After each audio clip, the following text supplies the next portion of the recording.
मुश्किल नहीं है। अपना आप जो हम भूल गए हैं उस भूल को ठीक करना है तो ज्ञान के द्वारा ठीक करेंगे। इसलिए सत्संग श्रवण करते। और देखिए समाधान की तो कितनी कितनी सुंदर खूबसूरत ये व्याख्या उन्होंने दी कि भैया जी समाधान किसको कहते हैं? जब आप श्रवणादो श्रवण करते हो तद गुणों विषये, किसका? उस ब्रह्म के बारे में जब सुनते हो, निगृहीतस्य च मनः, तो मन तुम्हारा एकदम इंटीग्रेटेड हो जाता है, मन एकदम टिक जाता है। और जब मन पूर्ण रूप से एकाग्र हो जाता है ज्ञान को श्रवण करते हुए, तो तुम समाधान को प्राप्त हो जाते हो। इससे सरल कुछ हो सकता है? इससे सरल कुछ हो सकता है कि सदगुरु सन्मुख बैठ करके ज्ञान श्रवण कर रहे थे? अच्छा, आप ज्ञान तो सब सुनते हैं, पर सबको ये अवस्था क्यों नहीं होती है? इसलिए क्योंकि अभी अधिकारी नहीं होता है, क्योंकि अभी मन में दोष होते। जैसे देखिए, आप अपने ही घर में अपने ही बिस्तर में जाना चाहें तो जूते सहित जाओगे कि जूते उतार के जाओगे? इतने तो तुम पागल नहीं हो। वैसे तो देखिए, जूता घर के बाहर उतारने की चीज है, जूता घर के अंदर ले जाने की चीज नहीं है। तुम लोग तो जूता रसोई घर में भी ले गए, तुम तो जूता ड्राइंग रूम में भी ले गए, बेडरूम में भी ले गए, पर अभी बिस्तरे में नहीं लेके गए। और लिबरेटेड हो जाओगे तो बिस्तरे में भी ले जाओगे। मेरा जूता मेरा सर जहां मर्जी रखूं, बेवकूफ़ी की कोई हद थोड़े ना। जूता घर के बाहर उतारने का होता है। क्यों? देखिए, आप जिस रोड पे चल रहे हैं, कितने बैक्टीरिया, किसी टीबी वाले ने थूका है, किसी कैंसर वाले ने थूका है, किसी को स्वाइन फ्लू हुआ था, किसी को कुछ हुआ था, उनकी थूक पड़ी है, बीमारों की थूक पड़ी है, वायरस हैं, बैक्टीरिया हैं, वो सब आपके जूते में लग रहे। वही जूते तुम घर के अंदर ले गए, फिर पूछते हो हम बीमार क्यों हो रहे? भारत की संस्कृति क्या थी?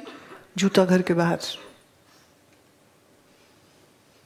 जूता घर के अंदर नहीं। इसलिए घर को मंदिर कहा जाता था। पुराने जितने हमारे संतों के भजन हैं उसमें ग्रह को, घर को मंदिर कहते हैं।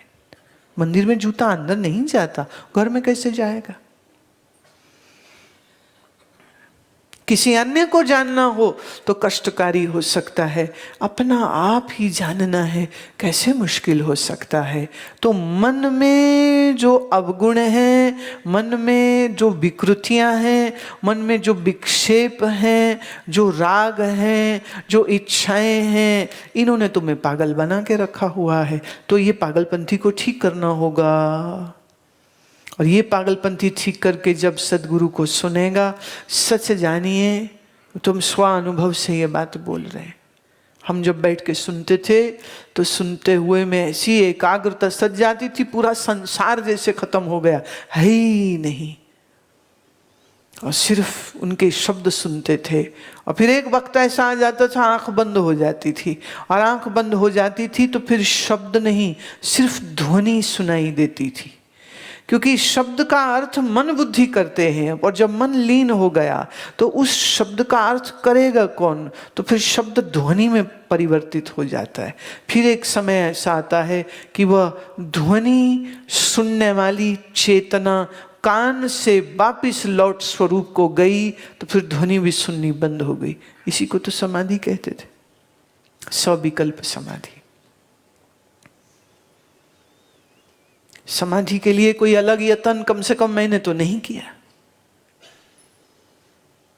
महात्मा बोल रहे हैं, हम सुन रहे हैं, और बस साधु सहज समाधि भली, सहज ही हो गई।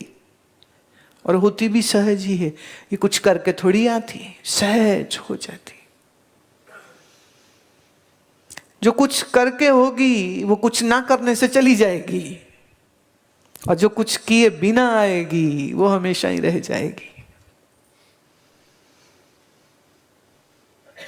इसका अर्थ ये नहीं है कि तुम सोचो मैं ये कह रही हूं कि तुम प्राणायाम करना छोड़ दो और आंख बंद करके बैठ के मंत्र करना छोड़ दो। ये मैं उस अवस्था की बात कर रही हूं जो मैच्योरिटी पे, जो बहुत परिशिष्ट मन जब हो जाता है ये, तब ये अवस्था बनती कि कुछ करना नहीं पड़ता है, बिना कुछ किए सहज समाधान में मन रहता है।